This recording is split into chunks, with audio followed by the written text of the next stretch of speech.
Welcome back everyone.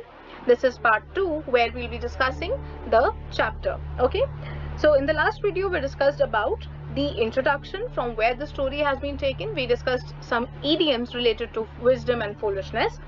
So let's recall what is there in the story. So it is basically talking about wisdom and foolishness, that wisdom will always help you to achieve great things in life, while foolishness will always bring you ruins. Ruins means loss. It will always destroy you. Okay, so this is the theme of the story. And because of the foolishness of the king, the ministers and the advisors, all of them, they pass a death sentence on themselves. And because of the wisdom of guru and the disciple, we'll come to know about them as we read the story. So because of the wisdom which the guru has, the disciple has, they manage to become the new king and minister of this kingdom of fools. Okay, so there are characters like king, ministers, advisors, there are people of the village, there is a guru and the disciple. Okay, and the chapter is giving us a great message that intelligence and wisdom will always help you to achieve goals in your life. They will never betray you. If you have wisdom and intelligence, you will never get betrayed anywhere. Okay, success will always be there. So whenever you are taking a decision, whenever you are considering about doing something, please be wise enough while taking a decision of your life, and that will only help you to achieve success. Alright, so let's start with the explanation. It says, it is believed that fools are so dangerous that only very wise people can manage them. As I said in the first video, that only calm and wise people are able to manage fools. Who are the fools in the story? What happens to them? Now get the meaning of the word fools, what we are trying to convey here. Fools are people who are not able to take a right decision, who are not able to think in a judicious way, who are not able to think in an impartial and unbiased manner. Those people are fools. Okay, so here, who are the fools in the story? We'll come to know. And what happens to them? What is their destiny in the story? We'll come to know. Okay, so let's begin. In the kingdom of fools, both the king and the minister were idiots. So in the first line of the story only, we come to know that there is a king and the minister, and both of them are idiots. They're stupid. They didn't want to run things like other kings, so they decided to change night into day and day into night. And they didn't want to act like other kingdoms, so they decided that they will make their own rules. So they decided that they will change day into night and vice versa. Okay, and how will that happen? So they ordered that everyone should be awake at night. Everybody will stay awake at night, till their fields, that means plow their fields and run their businesses only after dark, and go to bed as soon as the sun came up. So this is what they did, because they didn't want to rule like other kingdoms. So they decided that day will become night and vice versa, and everybody has to stay awake at night. All the shops, the markets will be open during night time, and as soon as the sun rises, everybody is supposed to be inside their home, as it happens during night in the other kingdoms. Okay, so this is the first instance where we come to know about their foolishness. Okay, anyone who disobeyed would be punished with death. So anybody who does not follow this rule, disobey means to not follow the instruction. So anybody who would not follow or disobey, that person would be punished with death. Not even a penalty, directly death. The people did as they were told for fear of death. Now they feared from death, obviously they would be killed. So the people started following the instructions of the king, and the king and the minister were delighted at the success of their project. They were really happy that, great, everybody is following our rules. One day, now the story begins. One day, a guru and his disciple arrived in the city. Who is a disciple? Pupil or a follower of a religious leader. Okay, when you follow somebody, when you believe in somebody and you follow that person, you become his or her disciple. So a guru and his disciple, they arrive in the city. It was a beautiful city. It was broad daylight, but there was no one about. So they arrived in the city and they saw that there was not even a bird flying. There was nobody. It was a beautiful city and it was broad daylight, but there was nobody around. Everyone was asleep and not a mouse stirring. That means not even a mouse was moving, not even a bird was flying. Okay, it was deserted, everything. Even the cattle had been taught to sleep by day. And he says that even the cows were taught to sleep in the day and work during night. So they had even trained the animals like this. Just think about it. The two strangers were amazed by what they saw around them and wandered around till evening. So they were amazed, they were shocked that what is happening in the city, where is everybody? So they were roaming around. Wandered means to roam around. They were walking aimlessly. So wandering is to walk aimlessly. So they wandered around and they noticed that suddenly everybody has risen. Everybody has started coming out of the house as soon as it was evening, as soon as the sun set. And the markets were opened, the shops were opened, and everybody started their business. They were taken aback. The two men were hungry. Obviously, they had been walking all around the village the whole day. And now that the shops were open, they went to buy some groceries. So they went to the shops to buy something to eat. To their surprise, they found that everything cost the same. And to their astonishment means surprise, they found that everything had the same price. If you're buying a piece of bread, if you're buying a chocolate, if you're buying a packet of chips, if you're buying 1 kg of rice, everything had the same price. Everything had the same cost, which was a single rudu. Whether they bought a measure of rice, a kg of rice or some grams of rice, or a bunch of bananas, it costed the same thing. The Guru and his disciple were delighted. Now they were really happy. They had never heard of anything like this. So they were happily surprised that what is happening in the city. In the whole throughout the day there was nobody around, and now at night all the shops, when they have opened, everything is of same price. So they were happy. They could buy all the food wanted for a rupee. So just for one single rudu, that means 1 single rupee, they could buy everything that they needed. Everything was priced the same thing. So when they had cooked and eaten, the Guru realized that this was a kingdom of fools and it wouldn't be a good idea for them to stay there. Now Guru, he has been called a Guru because he has wisdom. So he had soon realized that this kingdom is of fools. People here do not think wisely, and it wouldn't be a very good idea for the disciple and for himself to stay there for a long time. This is no place for us. Let's go, he said to his disciple. So he advises the disciple that this is not a right place for us to stay. Let's move from here.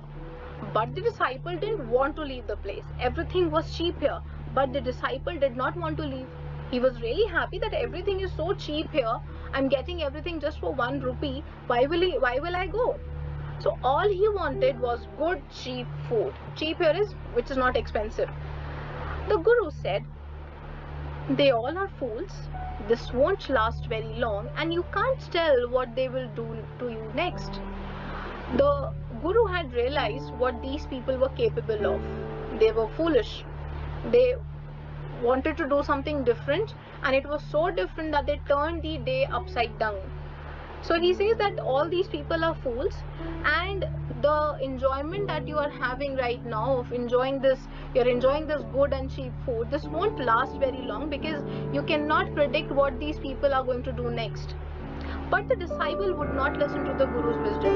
The disciple was not ready to listen to anything. He wanted to stay.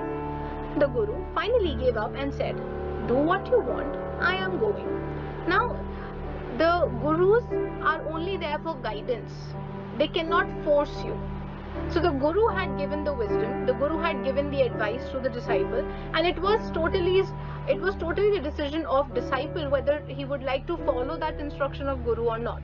So he says, okay, fine, do what you want, it's your wish, it's up to you, I am leaving this village. And left. The disciple stayed on, ate his fill every day, bananas and ghee and rice and wheat, and grew fat like a street-side sacred bull.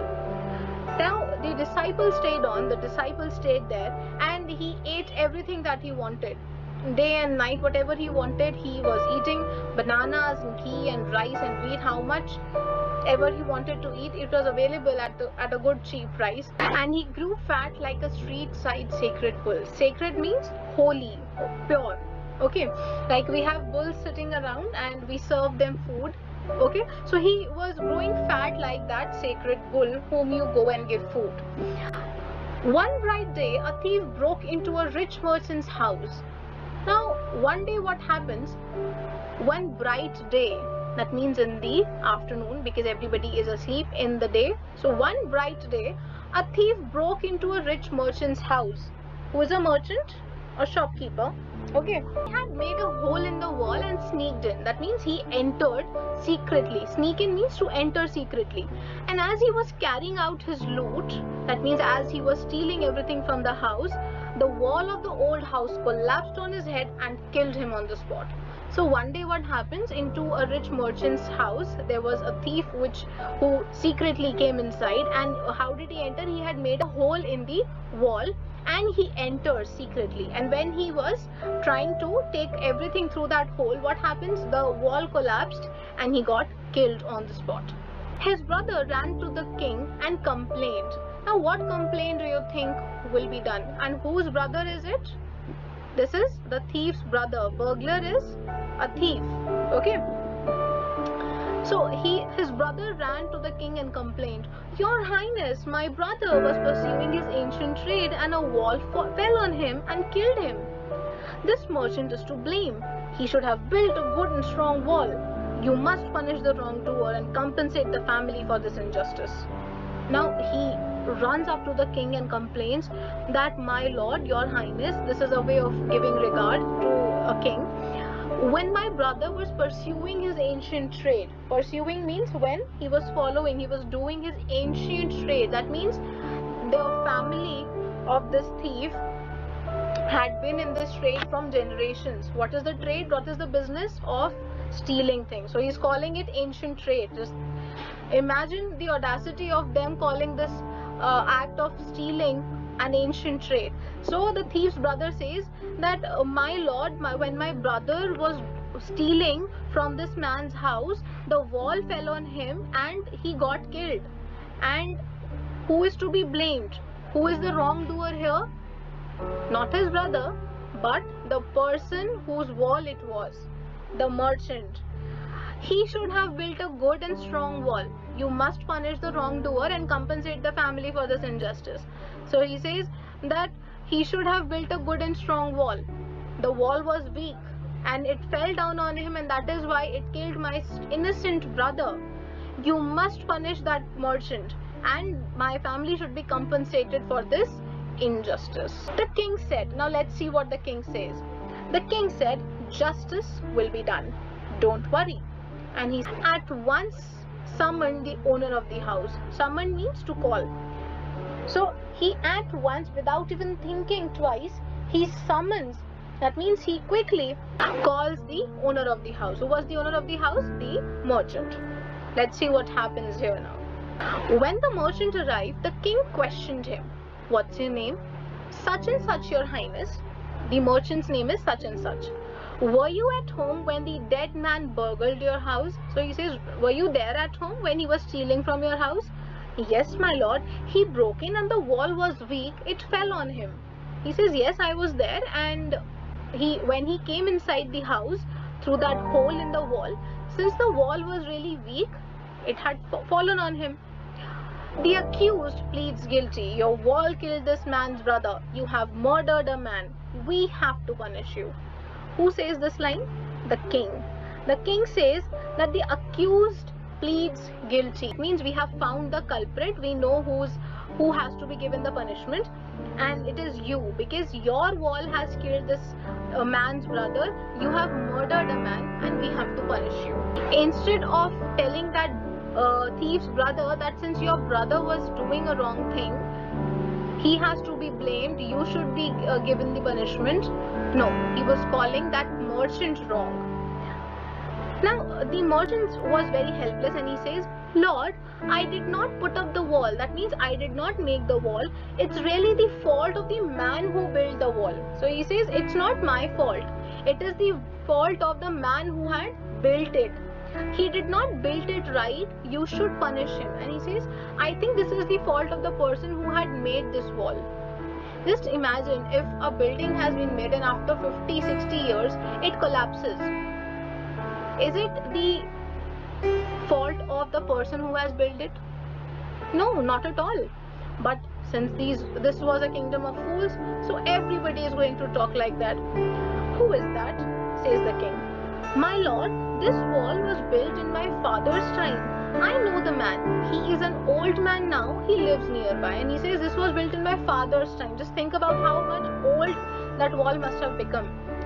Then also he was saying that it is the fault of the person who had built it. And he says that I know him. He is an old man now and I know where he lives. The king sent out messengers to bring in the bricklayer who had built the wall. They brought him tied hand and foot. So the messengers from the court were sent to bring that mason. Bricklayer is mason, the person who had built that wall. And how did they bring him into the court? By tying his hands and foot. They did not even know whether this man is a culprit. This man has to be given punishment or not. Still, they had already brought him with hands and foot tied. You there, did you build this man's wall in his father's time? Just think about king asking such an old thing. Yes, my lord, I did. What kind of a wall is this that you built? It has fallen on a poor man and killed him. Poor here means innocent. Now just imagine, the king is saying that the thief was an innocent man. You have murdered him. We have to punish you by death. Now this whole fault had been transferred to the bricklayer. From the merchant, it was now transferred on to the bricklayer. Okay. Before the king could order the execution, before the king could give the punishment, that means the poor bricklayer pleaded. That means he requested something. Please listen to me before you give your orders. It's true, I built this wall and it was no good. But that was because my mind was not on it. I remember very well a dancing girl who was going up and down that street all day with her anklets jingling, and I couldn't keep my eyes or mind on the wall I was building. You must get that dancing girl. I know where she lives. Now this old man, this old bricklayer, he says that please listen to me once before you give punishment to me. That it is true, I completely agree with you that I had made this wall and it was not a good wall, but it was not my fault at all, because when I was building that wall, when I was making that wall, a dancing girl used to walk from that street, okay, and she was wearing anklets which were jingling. What is anklets? The chain that you wear around your feet. And they were jingling, they were making sounds. When she used to walk, those anklets used to make sounds, and I used to get distracted by those sound of those anklets jingling, and I could not concentrate on my work.